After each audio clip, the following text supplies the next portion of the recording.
오늘은 대부분의 인간들이 자주 불행을 느끼는 이유와 어떻게 하면 그 불행 상태에서 빠져나와서 행복한 상태로 갈 수 있는지 그 부분에 대한 이야기를 해보려고 합니다. 제가 오늘 여러분들과 나누고 싶은 이야기는요. 이 고명환 작가가 쓴 고전이 답했다. 마땅히 살아야 할 삶에 대해라는 책을 읽고 제가 느낀 점과 또 저희 이제 독서 코칭 수업에서 저희 멘토님께서 나눠주셨던 내용들에 대해서 좀 정리해서 이야기를 해보려고 해요. 일단 많은 성공한 사람들한테 어떻게 해서 그렇게 성공하고 돈을 버셨나요? 라는 질문을 하면 공통적으로 나오는 게 책이죠. 책을 읽으세요. 근데 이 책을 읽으세요라는 답변을 들어도 이게 보통의 사람들한테 이 말이 조금 정확하게 와닿지가 않거든요. 정말 책만 읽는다고 우리가 그렇게까지 성공할 수 있나? 결론부터 얘기하면 책만 읽는다고 절대 성공하는 건 아니에요. 책을 읽었으면 거기에서 내가 뭔가 배우고 깨달아야 하고 또 깨달았으면 그걸 행동해서 이런 거죠. 기존에 하던 행동과 다른 새로운 행동, 새로운 행동, 새로운 믿음, 새로운 결단, 과거에 하던 것과 뭔가 다른 행동 패턴, 생각 패턴을 바꿔갔을 때, 그런 변화라는 게 있을 때, 책을 통해서 뭔가 행동의 변화라는 게 있을 때, 그런 변화가 일정한 방향으로 꾸준히 오랜 시간 지속됐을 때 사실은 그로 인해서 어떤 결과값이 만들어지는 거거든요. 근데 이제 책을 읽으려고 하면 보통 이제 3가지 정도 어려움에 부딪히는 것 같아요. 첫 번째는 그냥 읽는 것 자체가 너무 어려워요. 평생 책을 안 읽어보셨던 분들은 글 읽는 자체가 어렵고 집중하는 것 자체가 어려워요. 근데 여기에 대해서 방법은 없고요. 조금 쉬운 책을 조금씩 분량을 늘려가면서 꾸준하게 사실은 독서를 하는 수밖에 없어요. 근데 저랑 같이 저희 독서 코칭 수업에 들어오시는 이제 60대 세일즈와 코칭을 하시는 한 수강생분이 있는데 이분께서는 제가 3년 전부터 저희가 함께 했거든요. 그러니까 독서 코칭을 제가 하기도 하고 저도 저희 멘토님과 독서 코칭 수업을 들어요. 저도 계속해서 배움이 필요하죠. 그래서 이제 3년째 지금 저희 이 60대 수강생 분이 함께 하는데 처음에는 책을 정말 뭐 10분, 20분 정도 읽는 것도 어려웠다고 말씀을 하시더라고요. 근데 지금은 책을 읽고 그 읽은 내용을 본인의 경험과 연결해서 인사이트를 나누시는데 지금은 사실 너무너무 표현력이 좋으시거든요. 근데 그분께서 이제 말씀하시는 게 처음에는 읽는 게 어려웠지만 꾸준하게 습관으로 가져오며 3년이라는 시간을 지속하다 보니까 이렇게까지 지금은 이제 깊이 있게 표현할 수 있다라고 말씀을 하시더라고요. 그래서 결론적으로 이 초보 단계에서 읽는 것 자체가 어려우신 분들은 꾸준하게 이 습관을 그냥 지속하는 것밖에 없습니다. 이분께서도 하루에 한 10분, 20분 정도로 계속해서 꾸준히 책이 잘 뭐 어렵거나 쉽거나 그런 거랑 상관없이 계속 꾸준히 읽는 습관을 만들어 가려고 되게 노력을 하셨다고 해요. 자, 2번째 단계는요. 책을 읽으라고 하는데 무슨 책을 읽어야 되지? 이게 사실은 되게 어려워요. 근데 이런 거예요.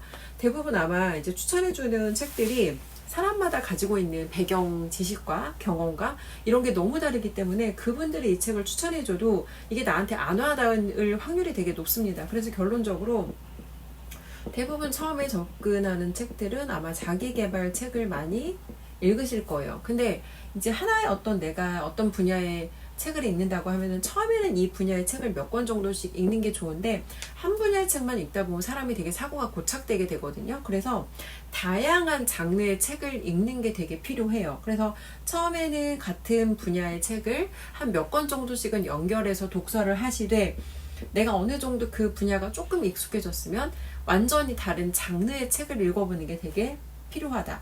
이제 그런데 보통 처음에는 내가 좀 쉽게 읽히는 책, 그러니까 책의 난이도가 뭐 똑같은 자기계발서로도 쉬운 책이 있고 어려운 책이 있잖아요. 근데 나는 평생 책을 한 번도 안 읽어본 사람인데 굉장히 막 두껍고 막 뭔가 어려운 내용의 그런 표현을 한 책들은 읽을 수가 없다는 거죠. 그래서 자기에게 그러니까 서점에 나가서 좀 그냥 좀 보세요. 책을 좀 읽어봤을 때 책 제목이랑 목차랑 보고 앞에 몇 장을 읽어봤을 때 내가 좀 읽히는 책, 내가 읽을 만한 책, 그리고 뭔가 나한테 처음에는 조금 와닿는 책을 읽어야 돼요. 처음에 시작할 때부터 내가 너무 어려운 책으로 시작할 수는 없거든요. 그래서 읽을 수 있을 만한 책으로 일단 시작을 하시는 걸 추천드리고요. 3번째가 진짜 어려운데요. 책을 읽었어. 그러면 이거예요. 책을 읽었는데 그래서 나 뭐 해야 돼? 읽었는데 내 업에 어떻게 연결을 해야 돼? 이게 사실은 되게 어렵거든요. 그러니까 대부분의 분들이 책선 정도 어렵지만 거기에서 자기의 직업과 어떻게 연결을 해야 되는지 이 부분이 사실은 되게 어려운 것 같아요. 그래서 저 같은 경우에도 책을 읽고 저의 어떤 업에 연결해서 적용을 하려는 그런 노력을 되게 많이 했지만 실제로 보통 분들이 그 이야기를 하시더라고요. 책을 읽었는데 그래서 뭐 해야 될지를 모르겠다. 내가 뭐 예를 들어 하나 딱 찍어줬으면 좋겠는데 그래서 내가 내 일에서 아니면 내 삶에서 뭘 바꿔야 되는지를 모르겠다는 그런 고민을 되게 많이 말씀을 하시거든요. 자, 이 이야기는 제가 조금 이따 뒤에 하기로 하겠습니다. 그래서 책을 읽고 여러분들이 뭘 해야 되는지는 뒤에 조금 있다가 말씀을 드릴게요. 자, 일단 이 세 가지가 대부분의 사람들이 독서라는 걸 독서가 해야 된다. 독서를 하면 뭐 인생이 바뀐다. 이런 얘기를 듣고도 막상 실행으로 옮기지 못하는 이제 주요한 세 가지 원인이고요. 오늘 제가 왜 인간들이 대부분들 불행한지 그 이야기를 오늘 한다고 말씀드렸잖아요. 이 책에 그런 이야기가 나오더라고요. 사람들이 늘 불행한 이유가 있대요. 자기가 가지고 있는 능력이라는 게 있잖아요. 능력과 욕망. 내가 원하는 거. 근데 자기 능력보다 욕망이 훨씬 크기 때문에 불행하다는 거예요. 그러니까 예를 들어 내 주제가 있는데 내 주제 파악을 못하고 현재 내 수준보다 굉장히 높은 무언가를 욕심내는 거예요. 내 능력은 나는 지금 예를 들어 100만 원짜리 사람이에요. 근데 1000만 원짜리 뭔가를 내가 지금 욕심내는 거예요. 그러면 이 욕망을 먼저 가질 게 아니라 이 능력부터 사실은 키우고 그리고 나서 내 능력치 안에서 욕망을 가지면 사실 별로 불행하지 않잖아요. 근데 이거를 거꾸로 한다는 거예요. 지난 시간에 제가 그 얘기를 드렸거든요. 저희 이제 퀸즈에서 주하영 대표님이라고 요렇게 정리를 해주셨더라고요. 사람들이 보통은 have, 내가 뭔가를 가지는 걸 먼저 욕심을 내요. 나 연봉 얼마 되고 싶어. 나 차 벤츠 타고 싶어. 나 뭐 어디 아파트 살고 싶어. 무엇을 소유하고 싶다. 명예도 마찬가지예요. 뭐 어떤 포지션에 가고 싶어. 하고 싶은 건 되게 많은데 그래서 이 하고 싶은 걸 하기 위해서 내가 그 전에 해야 되는 행위가 있잖아요. 예를 들어 연봉을 1억 벌고 싶어요. 그러면 한 달에 얼마 이상 벌어야 되는 거잖아요. 그러면 현재 직장에서는 월급쟁이야. 그게 답이 안 나오잖아요. 그럼 뭔가 내가 추가적인 어떤 수입을 만들 수 있는 뭐 부업을 한다거나 아니면 뭐 내가 예를 들어 세일즈업에 종사해요. 근데 연봉을 내가 뭐 1억을 받고 싶어요. 그러면은 한 달에 만나야 되는 이제 그 일으켜야 되는 매출이 있고 그리고 그 매출을 일으키기 위해서 만나야 되는 고객의 수가 있고 내가 10명 만나면 몇 명 클로징 하는지 뭔가 이런 데이터 값이 있을 거란 말이에요. 그러면 그에 합당한 양의 행동을 하고 그리고 판매라는 건 사실 그런 거잖아요. 고객의 문제를 해결하는 거. 뭐 예를 들어 내가 지금 하는 일이 보험 판매라고 해볼게요. 그럼 보험 판매를 하는데 고객들이 나를 찾는 데는 무슨 문제가 있을 거란 말이에요. 뭐 예를 들어서 뭐 건강상에 내가 문제가 생겼을 때 보장을 받고 싶다거나 아니면 저축성으로 지금 뭔가 이 돈을 다른 데 쓰는 것보다는 뭐 일정 기간 동안 내가 이 돈을 묶어서 목돈을 만든다거나 뭔가 고객들이 어떤 해결하고 싶고 뭐 어떤 원하는 문제가 있으니까 나를 찾을 거란 말이에요. 그럼 고객들한테 이런 문제를 해결해 줄 수 있는 내가 그런 사람이 돼야 되는 거죠. 그리고 이런 거예요. 고객을 내가 도와주려면 내가 고객을 도울 수 있는 이제 능력을 갖춰야 되고, 그러니까 여기가 사실 이제 여기서 B가 나오거든요. 고객을 내 입장에서는 많이 팔아야 되지만 그건 내 사정인 거잖아요. 고객의 입장에서는 자기 문제가 해결이 돼야 되는 거잖아요. 그럼 일단 고객을 도울 수 있는 내가 능력을 가져야 되고 내 이득을 취한다는 관점보다는 고객을 돕는다는 이런 정체성을 가지고 고객들을 만났을 때 훨씬 더 고객들한테 내가 그런 게 설득이 되고 접근했을 때 고객들을 만났을 때 훨씬 더 이게 내가 설득이 되고 클로징이 되겠죠. 이런 거예요. 판매를 하는데 잘 파는 분들을 보면요. 자기 이득을 위해서 팔지 않아요. 이 사람이 이 상품이 반드시 필요하고 나랑 연결돼야 내가 이 사람을 도와줄 수 있는데 거기에 대한 확신이 있으면 이 사람을 돕는다는 확신으로 클로징을 하지 내가 돈을 번다는 그 이기심으로 클로징을 하지 않거든요. 근데 이 사람의 정체성이 무엇인지에 따라서 내가 고객을 정말 돕는다는 마음으로 고객을 만났을 때 사실은 그 의도들 내가 고객한테 드러내고 말을 하진 않았지만 그런 내 숨은 의도가 고객들한테 전달이 되고 그런 것이 사실은 매출로 연결이 되는 거죠. 그게 매출로 연결이 되고 그런 매출들을 일으키는 행위를 내가 많이 했을 때 내가 원하는 have, 연봉, 뭐 아니면 어떤 물질의 소유 이런 걸로 연결이 된다는 거죠. 근데 사람들이 앞에 건 생각을 안 해요. 내 능력과 내 정체성이 어떤 사람인지는 생각 안 하고 고객의 문제 해결을 하기 위해서 내가 얼마나 많은 만남을 가져야 되고 얼마나 많은 매출을 일으켜야 되는 걸 생각 안 하고 갑자기 이 돈만 생각한다는 거예요. 그게 사실은 진짜 문제라는 거죠. 그래서 무언가를 원할 때 자기 능력을 먼저 갖추고 그 능력 안에서 내가 욕망을 하면 사실 그렇게 내가 불행해야 될 일이 잘 없는데 거꾸로 간다는 거. 근데 이제 이런 거예요. 근데 이 능력을 그럼 갖춰야 되잖아요. 근데 능력을 갖추려면 내 입장에서 생각하는 게 아니라 내가 고객한테 줄 수 있는 사람이 돼야 돼. 그러니까 제가 얼마 전에 어떤 경험을 했냐면 뭔가를 내가 누군가를 도와주겠다는 의도로 어떤 일을 제가 했어요. 근데 이 돕는다는 게 여러분 내가 돕고 싶다고 도울 수 있는 게 아니에요. 누군가를 내가 도울 수 있는 사람이 되려면 사실 내가 굉장히 능력이 많아서 그 상황이 좋아졌을 때 그 일을 내가 능숙하게 해낼 수 있는 그 어떤 그런 것이 필요한 거거든요. 그러니까 이게 내가 돕는다는 게 내 마음만 갖고 도울 수 있는 게 아니라는 거예요. 도우려면 내가 능력도 있어야 되고요. 그리고 그 일을 내가 많이 해본 경험도 있어야 돼요. 아, 내가 도와주고 싶어 라는 마음만으로 할 수 있는 일이 아니라는 거예요. 그래서 남을 돕는다라는 이런 행위를 하다 보면요. 자기가 내가 부족하다는 게 인지돼요. 내가 도와주고 싶었는데 내가 능력이 부족하구나. 내가 능력을 더 채워야겠네. 돕다 보면 이게 인지가 돼요. 그리고 도와주려는 그 마음이 있으면 이것을 내가 채우기 위해서 노력을 한다는 거예요. 결론적으로 이 능력을 갖추는 건 자기 자신의 어떤 이기적인 목적이 아니라 타인을 위해서 내가 누군가를 향한 선한 의도가 있을 때 이 능력을 채우는 이 행위가 사실은 일어난다는 거죠. 근데 대부분의 사람들이요. 내 문제. 나 돈 벌어야 되는데. 나 성공해야 되는데. 대부분의 사람들이 나의 어떤 이기적인 의도 아니면 내 문제. 돈 벌어서 내가 우리 가족들 이렇게 부양해야 되는데 아니면 내 성공, 자기 자신의 어떤 이런 문제에 빠져 있다는 거예요. 근데 내가 만약에 내 문제에 빠져 있으면 어떤 부작용이 있냐면 내 문제에 빠져 있으면 이기적인 거잖아요. 내 걱정, 내 염려를 하는 거잖아요. 그러면 내가 돈을 벌지 못하는 그 상황에 대해서 두려움이 올라오기도 하고요. 걱정이 느껴지기도 해요. 왜? 지금 나는 내 걱정을 하고 있으니까. 근데 사람이 살면서 우리 인생에서 사실은 문제가 사라지진 않아요. 근데 예전에 저도 놓쳤던 게 살면서 문제가 있는 건 되게 당연한 일인데 저는 그 문제들이 너무 싫었고 그 문제들을 제거하고 싶었어요. 근데 사실은 그 문제들을 제가 제거는 했지만 그 문제를 제거한 결과로 저는 사실은 더 큰 문제를 만나게 됐거든요. 이런 거예요.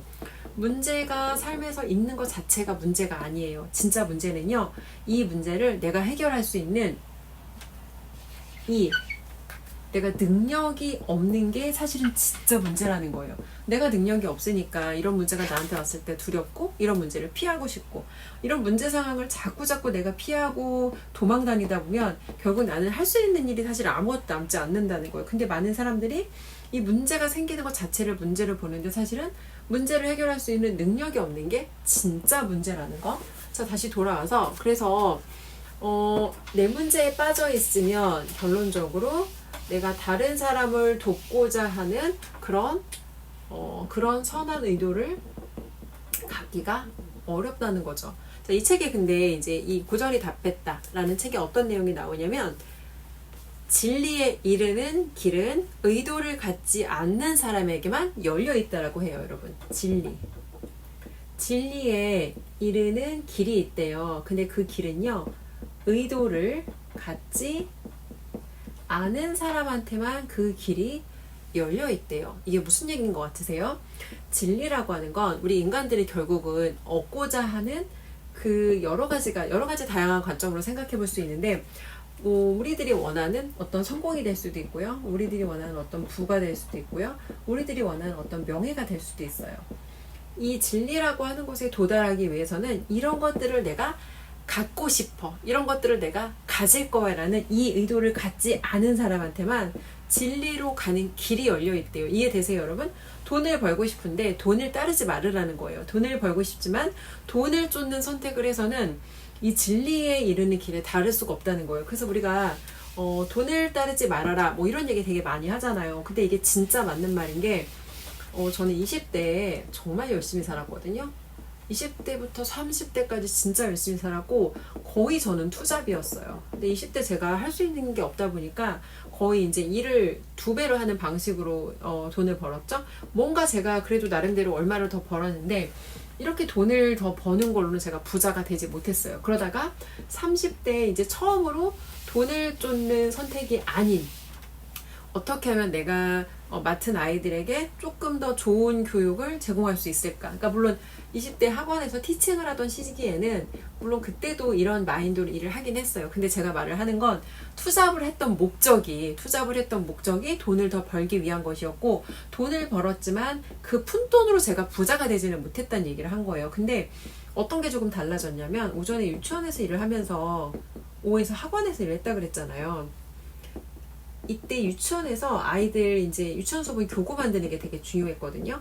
이렇게 막 인형 같은 거, 퍼펫 같은 거 만들어서 아이들하고 막 되게 재밌게 수업을 해야 되는데 시간이 되게 많이 들었어요. 근데 제가 여기서 시간을 쓰다 보니까 학원 수업도 더 재밌게 해야 되겠다라는 그런 마인드가 생겼어요. 그 학원에서 정말 가장 열정적인 강사로 제가 이름을 날리기 시작한 거죠. 근데 그 의도가 처음에는 여기에 돈을 벌러 들어갔지만 그 뭔가 아이들하고 수업 준비하고 이제 그런 경험을 통해서 어떻게 하면 아이들이 더 재밌게 내 수업에 집중할 수 있을까 그런 거를 고민하다 보니까 제가 이제 좀 다른 정체성의 사람이 된 거죠. 저 중심보다는 어떻게 하면 아이들에게 내가 더 좋은 수업을 제공할까를 사실 처음 고민하게 됐던 시기가 이 시기였어요. 그리고 그때부터 저의 정체성이 좀 달라졌던 거죠. 다시 돌아와서 이기적으로 내 문제에 빠져있고 내가 돈을 더 벌어야겠다라는 생각으로는 절대 그 생각으로는 큰 돈을 벌지 못한다는 거. 예를 들어 여러분이 한 달에 몇십만 원 더 벌어서 그걸로 여러분들 인생을 바꿀 수는 없잖아요. 이제 그 얘기를 하는 거고, 자 그러면 우리가 이제 알았어. 이런 거를 쫓는 걸로는 우리가 원하는 그 진리라는 상태에 이르지 못한다는 건 알았어요. 아까 제가 대부분 사람들이 불행에 빠져있는 이유가 능력보다 더 많은 걸 원해서 자기 분에 넘치는 무언가를 원해서 우리가 더 불행한 거야라고 말씀드렸잖아요. 그러면 언제 우리가 도대체 행복해질 수 있을까? 여기에 대한 이제 궁금증도 있으실 수 있잖아요. 그쵸? 이 책에 이제 그런 얘기가 나오거든요. 행복을 느끼는 거는요. 어떤 거에 우리가 몰입했을 때 행복을 느낀다고 해요. 칙센트미하이 교수가 이제 몰입이라는 책을 썼고 그 몰입했을 때 상태를 보면 시간이 어떻게 지나갔는지 모르게 그렇게 후딱 지나간 그 상태를 몰입이라고 하는데 예를 들어 여러분 아마 그런 경험이 있으실 거예요. 뭔가 내가 되게 집중해서 했는데 너무 집중해서 그 일을 하고 보니까 시간이 후딱 지나갔어. 집중해서 뭔가 그 만드는 행위를 하다 보면 어떻게 시간이 갔는지 모르고 심지어 새벽에 정말 집에 와서 새벽 늦게까지 막 교구 만들고 하다가 졸면서 만들다 교구에 막 그 글루건에 데이기도 했거든요. 이것처럼 내가 뭔가를 집중해서 해서 시간이 가는 것도 모를 정도로 그러니까 그렇게 몰입해 있을 때 그때 행복을 느끼고 또 두 번째는 아이들하고 수업할 때 뭐 수업하다 보면 정말 하루 시간이 어떻게 가는지 모르게 진짜 빨리 가거든요. 그래서 뭔가 내가 되게 몰입해 있을 때 이 상태에 우리가 진짜 행복을 느낀다고 해요. 근데 시간이 너무 안 가고 지루해. 내가 그 일에 대해서 지겹다는 마음을 가지고 일을 하면 시간이 안 가고요. 내가 그 일을 하면서 나도 즐겁게 뭐 알바를 하더라도 아니면 여러분이 직장에서 일을 하시더라도 즐겁게 내가 정말 그 일에 기쁨과 보람을 느끼면서 내가 정말 이렇게 열심히 뭐 식당을 한다고 하면 내가 이렇게 열심히 음식을 만들어서 고객들이 맛있게 먹는 모습을 보니까 내가 너무 기쁘다. 이런 마음으로 누군가를 위해서 선한 의도를 가지고 그 행위에 내가 집중했을 때 몰입했을 때 그때가 사실은 시간이 진짜 빨리 가고 그때 사람이 깊은 행복감을 느낀다는 거예요. 자, 아까 제가 책을 읽었는데 뭐부터 해야 될지 모르겠어. 어떻게 해야 될지 모르겠어 라는 세 번째 그 고민하는 분들께 답을 마지막에 드리겠다고 했잖아요. 우리가 진짜 행복을 느끼는 순간은요.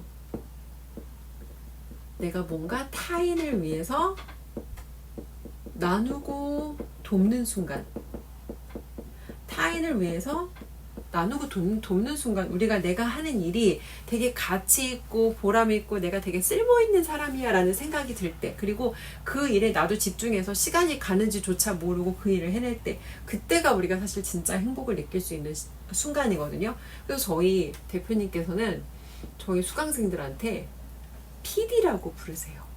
PD. produce 하라는 거예요. 아까 제가 여러분 아까 말씀을 안 드린 것 같아요. 그러니까 사람들이 행복하다라고 보통 느끼는 순간이 이런 거거든요. 여행 갔을 때, 그쵸? 아니면 맛집 탐방 갔을 때, 아니면 쇼핑했을 때, 이게 보통 일반적으로 사람들이 느끼는 기쁘다라는 감정을 느끼는 순간이에요. 근데 가만히 생각해 보시면 여행, 맛집, 쇼핑 이거 다 소비예요. 다 돈 쓰는 거거든요. 물론 이런 거 즐거워요. 근데 이런 일들이 얼마나 즐거운가 보면요.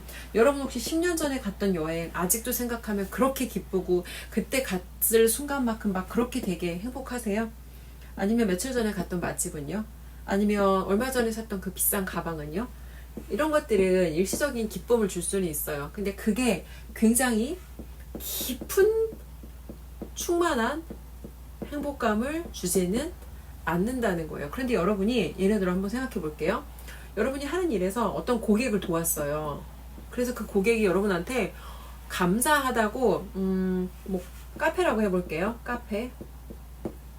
카페에서 커피를 만드는 일을 하고 있는데 이제 어떤 고객이 여러분이 그날 베풀었던 그 서비스에 진짜 감동을 한 거예요. 그분이 되게 힘든 하루를 보냈고 여러분의 환한 미소와 그 정말 커피와 이런 것들이 그분이 정말 내가 살아야 되나 말아야 되나를 고민할 정도로 고통스럽고 괴로운 순간이었는데 나의 친절한 서비스와 나의 친절한 한마디 말로 그 사람이 그 마음에서 그 지옥 같은 마음에서 빠져나와서 뭔가 삶을 다시 긍정적으로 생각할 수 있는 그런 기회를 맞이했대요. 그래서 여러분한테 장문의 감사의 편지를 쓴 거예요. 당신이 무심코 베풀었던 그 친절 덕분에 나는 그날 정말 어떤 그런 나의 고통스러운 상황에서 빠져나올 수 있었고 다시 내가 내 삶을 긍정적으로 바라볼 수 있는 그런 기회를 맞이했다. 뭐 예를 드는 거예요. 그러면 여러분이 단순히 내가 시급 10,000원 받고 커피를 나는 팔았지만 이 고객이 나에게 받은 그 감동, 이 감동에 대해서 나한테 그 마음을 표현한 거예요. 그럼 여러분 어때요? 이 일 잊혀지실 것 같아요? 절대 안 잊혀져요. 절대. 저도 학원을 하면서 학원을 제가 이제 만 10년 했거든요. 근데 어떤 순간이 저한테 가장 기억에 남으세요? 라는 걸 물어보면 저랑 함께 하던 사람들이 저를 떠나서 저라는 사람의 가치를 시간 속에서 다시 확인하고 그때 원장님이랑 같이 했던 시간에 그때는 정말 싫고 되게 짜증났는데 그렇게 저를 잡아주신 덕분에 제가 지금까지 이렇게 영어를 잘하고 있어요 라는 아이들의 피드백, 아니면 저를 떠난 학부모님들의 피드백, 저와 함께 했던 선생님들의 어떤 피드백, 시간이 한참 지나고 나서 제가 지금도 잊혀지지 않는 게 그 선생님이 퇴사하고 나서 스승의 날에 저한테 선물이랑 손편지가 왔더라고요. 그래서 저랑 1년 2개월 정도 같이 하셨던 분이고 대학원 진학을 하셨는데 스승의 날이라서 저한테, 제가 사실 원장이고 그 선생님의 스승은 아니잖아요. 근데 스승의 날이라서 감사하는 마음에 저한테 선물을 보내주셨다고, 이제 감사의 마음을 표현한다고 보내주셨는데 정말 그 마음의 기쁨은 지금 되게 오래된 일이거든요. 이게 한 8년, 9년 전 일이에요. 근데 아직도 이게 제가 잊혀지지 않을 정도로 굉장히 이런 것들은 오랫동안 저한테 기쁨과 행복과 막 이런 걸로 남아있더라고요. 예를 들어 제가 집을 사고, 학원하면서 집을 사고, 좋은 차를 타고, 막 저도 뭔가 이런 경제적인 성취를 이룬 순간들이 있을 거잖아요. 근데 이런 물질적인 성취와 누군가가 저한테 표현한 그 감사를 비교했을 때 이 감사에서 얻어지는 기쁨이 훨씬 크다는 거예요. 이거는 인간이라면 누구나 다 동의를 할 거예요. 그래서 제가 PD 얘기를 왜 하냐면요, 책을 읽었는데 내가 뭘 해야 될지를 모르겠어. 그렇죠 여러분? 그러면 그때 여러분이 하셔야 되는 게 이 공급자로서의 역할이에요. 어떤 거냐면 인간의 본성은 아까 제가 얘기했잖아요. 타인을 위한 선한 의도를 가지고, 그러니까 그런 의도를 가지고 어떤 일을 했을 때 우리가 그런 진리에 더 가깝게 다가갈 수 있다. 돈을 벌어야겠다는 내 위주의 그런 목적이 아니라 다른 사람을 내가 더 이롭게 하겠다라는 그런 선한 의도, 이런 게 사실은 중요한데 여러분이 책을 읽었는데 뭘 해야 될지 모르겠어요. 그러면 여러분이 공급자가 돼서 이걸 하시는 거예요. 자, 일단 영상을 찍을 수 있는 분들은 유튜브 영상을 찍으면 제일 좋아요. 이게 사실은 여러 가지 좋은 효과가 있거든요. 특히나 이제 지금 내가 뭐 영상 보시는 분들의 포지션이 어떤지 모르겠는데 밑바닥에서 진짜 아무것도 없는 사람이 올라가야 되잖아요. 그러면 그런 사람들이 올라갈 때 제일 필요한 게 고객한테 내가 빨리 신뢰 쌓을 수 있어야 되고 고객하고 내가 소통을 잘 할 수 있어야 된단 말이에요. 근데 그 말이라고 하는 게 처음부터 말을 잘하는 사람은 없거든요. 그럼 이 말이라고 하는 거를 내가 누군가랑 많이 브리핑하는 연습을 해보거나 고객하고 많이 접촉이라는 걸 해야 되잖아요. 근데 초보일 때는 이런 기회 자체가 잘 없어요. 그러다 보면은 혼자 내가 꺼내는 연습, 혼자 내가 어떤 내 생각이나 내가 어떤 뭐 알고 있는 그런 지식이나 경험이나 이런 거를 다 내가 연습을 하고 꺼내야 되는데 누가 나한테 고객이 없잖아요. 그럼 그때 할 수 있는 게 혼자 꺼내는 연습. 그게 바로 이런 유튜브 영상 같은 거 찍는 거. 그래서 여러분 입장에서는 그러니까 이거예요. 그 학습 피라미드에서 보면은요.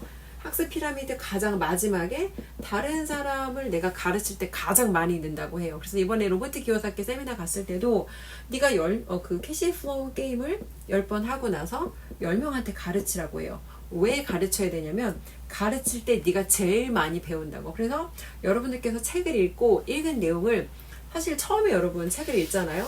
읽은 내용이 사실 기억도 잘 안 나요. 책을 읽었는데 좋은 내용이었는데 도대체 뭐가 있었지? 기억이 안 나요. 그래서 일단 영상이라는 걸 여러분이 찍으면 여러분 스스로한테 어떤 복습의 효과도 될 거고요. 그쵸? 그리고 말이라고 하는 건 여러분이 물론 그 사람의 말만 봐서는 안 되는데 그 사람이 가지고 있는 언어의 한계가 성취의 한계라고 얘기하거든요. 이 말을 비트겐슈타인이라는 그 사람이 했는데 여러분이 가지고 있는 언어의 한계가 여러분이 가지고 있는 성취의 한계예요. 왜냐면 사람이 자기 생각이라고 하는 거는 내가 무슨 생각을 가지고 있다는 걸 언어로 표현해야지 내가 이런 생각을 가지고 이런 정체성을 가진 사람이구나를 확인할 수가 있잖아요. 그래서 여러분이 갖고 있는 생각은 언어로 꺼내서 표현을 해야 돼요. 그리고 여러분이 언어로 표현하는 그러니까 우리가 갖고 있는 생각을 생각보다 언어로 다 표현하는 게 되게 어려워요. 저도 오늘 저희 이제 그 멘토님과 지금 독서 수업 듣고 들을 때는 굉장히 충만했고 저도 오늘 이제 독서 나눔을 했는데 그 내용을 또 다른 버전으로 표현하려다 보니까 제가 마음속에서 느껴지는 것만큼 이렇게 꺼내서 표현하는 게 생각보다 쉽지 않거든요. 아마 영상을 찍어보고 꺼내보신 분들은 알 거예요. 그래서 언어의 한계가 성취의 한계이기 때문에 그래서 내 생각을 꺼내서 표현할 수 있어야 된다. 그리고 이제 이런 것들을 내가 반복해서 했을 때 이런 것들이 여러분들의 사실은 정체성이 되는 거죠. 아까 be, 내가 어떤 사람인지, do, 어떤 행위를 하는지 이것에 따라서 내 have가 정해지는 거다. 그래서 여러분들의 정체성, 여러분들의 행위, 그것이 여러분들이 무엇을 그래서 여러분들의 정체성, 여러분들의 행위, 그것이 여러분들이 무엇을 가지게 될지를 결정한다는 거예요.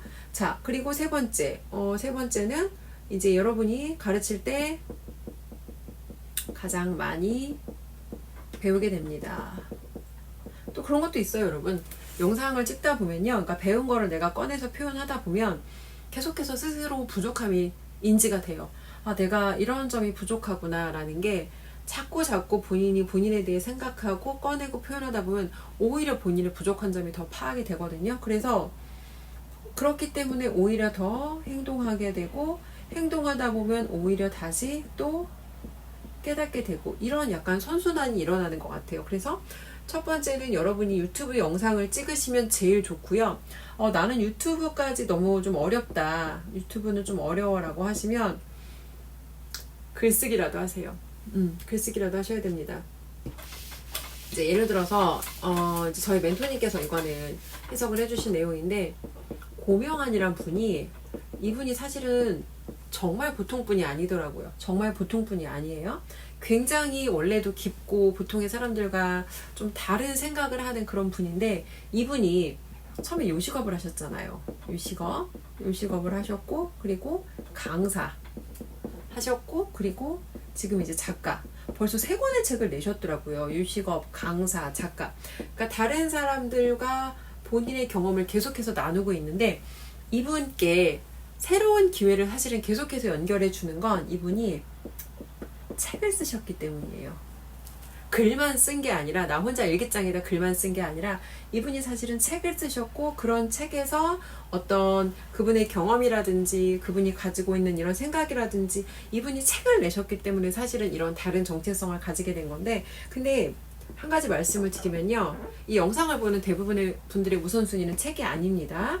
책이 아니에요. 저도 책을 낸 작가이지만 보통 사람들의 우선순위는 책이 아니에요. 만약에 여러분들이 책을 쓴다고 하시면 여러분 책을 통해서 판매하고자 하는 뭔가 사실은 상품이 있어야 되거든요. 근데 대부분의 분들이 책만 쓰고 이 뒤에 판매하는 상품이 없는 경우가 대부분이고요. 또 그런 경우도 있어요. 어떤 거냐면 책을 쓰는 것도 어려운데요. 여러분, 책을 쓰는 것보다 어려운 게 책을 파는 일입니다.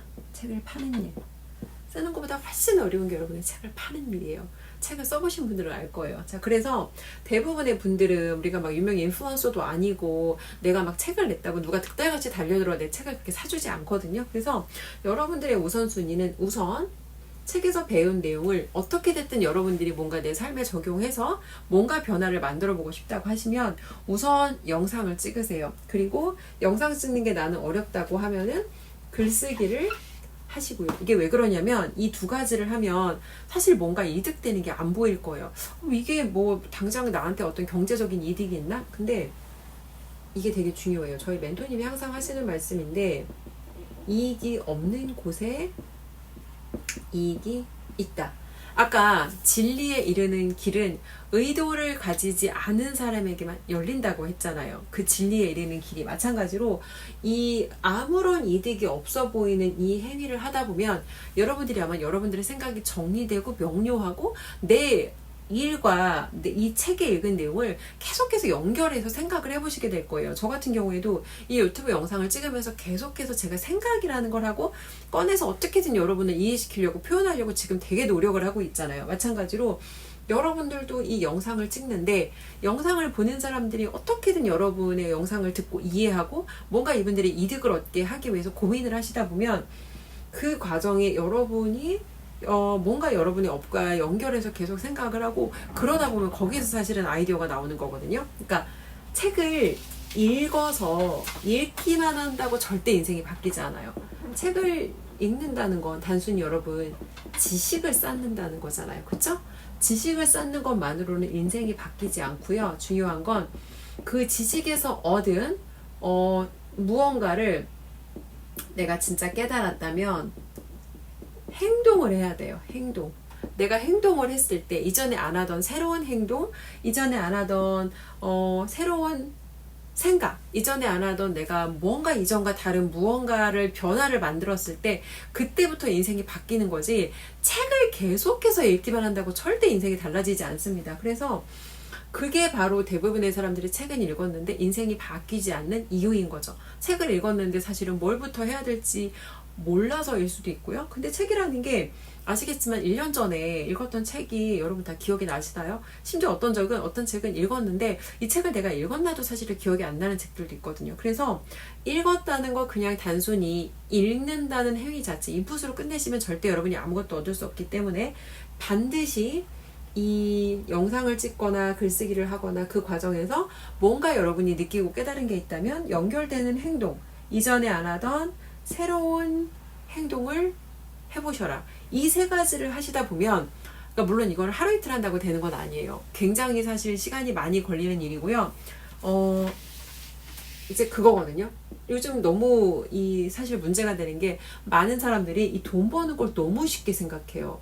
이 책의 고명한 작가도 그 얘기를 하시더라고요. 사람들이 그 억이라는 돈을요, 1억이라는 돈을 되게 쉽게 생각해요. 근데 여러분들 주변에 한번 돌아보시면 연봉이 1억이 되는 사람보다 1억이 안 되는 사람들이 훨씬 많을 거예요. 근데 한 번도 벌어보지 못한 그 1억이란 돈을 갑자기 내가 이전에 안 하던 새로운 뭔가를 했을 때 빨리 벌 수 있다는 그런 기대를 갖는다는 거예요. 근데 사람이 이전에 내가 업에서 벌던 돈이 뭐 한 300이라고 하면요, 업을 바꿨을 때 300 정도까지는 어느 정도 내가 그래도 빠르게 갈 수 있을지도 몰라요. 내가 이전에 했던 거니까. 근데 업을 바꿨다고, 근데 여러분 생각해 보세요. 업을 바꿨다는 건 내가 여기에 지금 새로운 비기너라는 거잖아요. 새로운 비기너인데 이전에 벌었던 돈보다 갑자기 많이 돈을 벌 수 있다고 누군가 이야기를 한다는 건 사실 그 말 자체가 굉장히 이상한 거죠. 어떻게 새로운 업에 들어갔는데 이전보다 더 빠르게 더 많은 돈을 벌어요? 근데 사람들이 너무 1억이라는 돈 자체를 너무 쉽고 가볍게 생각한다는 거예요. 근데 돈을 물론 벌 수는 있지만 사실 굉장히 꾸준한 인내심을 요하는 일이다. 그리고 돈을 벌고 싶으면 먼저 키워야 될 건 여러분의 돈그릇이라는 거죠. 돈그릇. 돈그릇이 내가 키워지지 않은 상태에서 돈이 담기잖아요. 결국 그 돈은 다 쏟아져요. 이건 저의 경험이기도 합니다. 회사 다니던 시절보다 자영업하면서 돈을 빨리 많이 벌었어요. 월급의 한 두세 배 정도. 그러니까 인수 한 6개월 만에 월급 2배를 달성했고요. 그리고 이제 3배 이상을 계속 벌었던 거죠. 직장 생활 하던 시기에. 근데 돈은 빨리 수입은 늘었는데 제 돈그릇이 안 늘었어요. 사람과 관계가 너무 힘들었고 인간관계 속에서 소통하는 게 저는 되게 어려웠어요. 그래서 그런 어려움을 겪다 보니까 결론적으로 돈을 많이 벌어도 제가 돈그릇을 키우지 못하고 돈이 담기면 여러 가지 다양한 아무튼 일을 통해서 그 돈이 결국은 다 쏟아진다는 거. 아마 영상 보시는 분들 중에서 그런 경험을 하신 분들도 있을 것 같아요. 그러니까 한 번 돈을 버는 게 중요한 게 아니고 여러분 그 돈을 계속해서 더 많이 성장시키면서 벌어야 되잖아요. 그리고 돈의 질이라는 게 있잖아요. 돈을 버는데 뭐 진짜 월천에 버는데 정말 내가 품위 있게 고객한테 존경받으면서 그 돈을 벌 수도 있고요. 지긋지긋하게 정말 내가 막 이놈의 일을 내가 언제 때려쳐야 되나 지긋지긋하게 정말 영혼을 팔면서 그 돈을 벌 수도 있거든요. 돈의 질이라는 게 있습니다. 그래서 그러기 위해서 가장 중요한 건 내가 먼저 내 돈그릇, 내 능력, 역량을 키우는 거고 내 능력을 키우고 그 안에서 타인을 돕고자 하는 그런 선한 의도를 가지고 그리고 내 능력에 맞게 내가 원하는 것을 맞춰간다면 일을 하면서 우리가 보람도 느끼고 그 안에서 돈도 벌 수 있고 또 무엇보다도 진짜 인간으로서 마땅히 누려야 할 깊은 행복을 누릴 수 있지 않을까? 이렇게 좀 오늘 정리를 해보겠습니다. 네, 오늘 영상은 여기까지 하겠습니다.